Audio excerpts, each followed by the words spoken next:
Joe here with Lois and Joe with the Coaching Business Initiator. I'm so excited to be here with you today. Today, we're going to share with you 3 mistakes to avoid when setting up your coaching business, whether it be online or offline, it doesn't matter. We want to make sure that you don't make some of the same mistakes that we made in the past.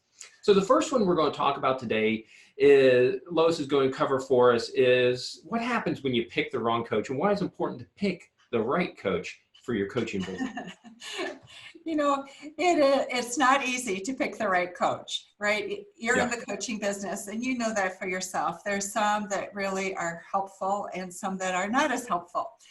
So one of the things that I did was I did use various people that were superstars, so to speak, in the coaching business of getting a business developed online, and to really market yourself efficiently. And I hired one person, paid $35,000 for a done-for-you product. I'd already spent $10,000 getting the setup. And when it was finished, not one button worked. There was nothing that I could do to actually use this. So, you know, I had spent all this money, all this time, and had nothing that was workable. I had another experience where I had this beautiful product that was completed, but it was a static product.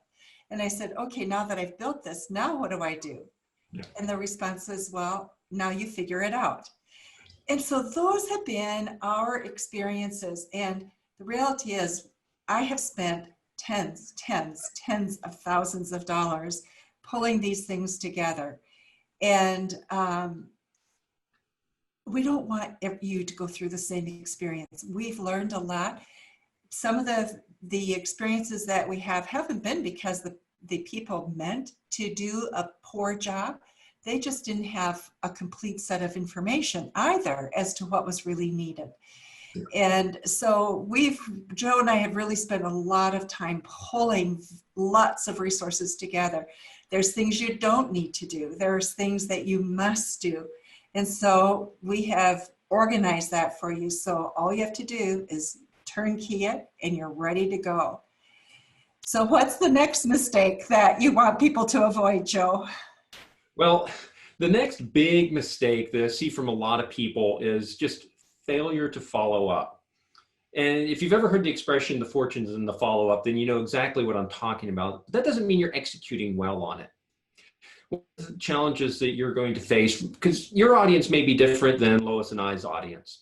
If you're working with business executives and coaching executives, then they have a certain pace at which they want to be followed up with. If it's too fast, they'll put you in the spam folder or they'll delete you. If it's too slow, you're not going to be able to benefit them the way that they need that benefit in order for them to be able to move forward.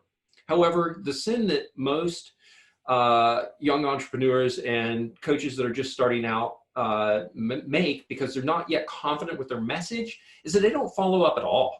Yeah. And if you don't have a list of people that you're emailing or that you're talking to on some sort of platform, whether it be LinkedIn or whether it be Facebook or one of the myriad of other social platforms, if you're not following up with your people on a consistent and regular basis that's predictable, then you're making a huge mistake in your business and as you're trying to build your business, because it's those people that you talk to on a regular basis that are going to refer people to you. They're going to expand your growth. So that's issue number 2 that we see.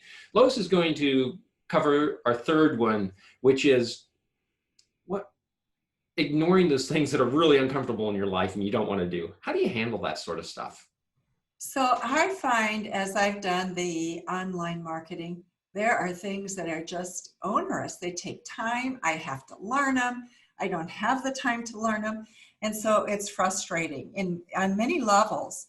And so what I've learned is to organize my time with the things that are energy zapping for me, getting them out of the way first thing in the morning.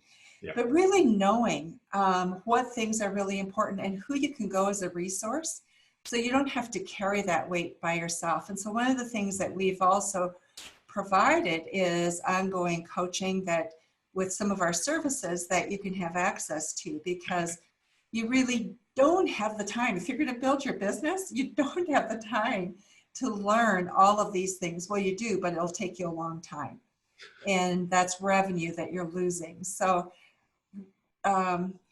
take a look. What is it that you don't like? Get them out of the way. Have somebody support you through it so you get the job done and you can do and focus on what it is that you do best.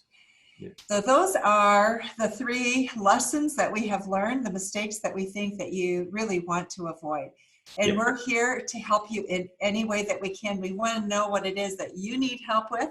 Comment down below, please, and please subscribe, and we will be glad to help you. Yeah, absolutely. So we'll see you guys next time. Thank you.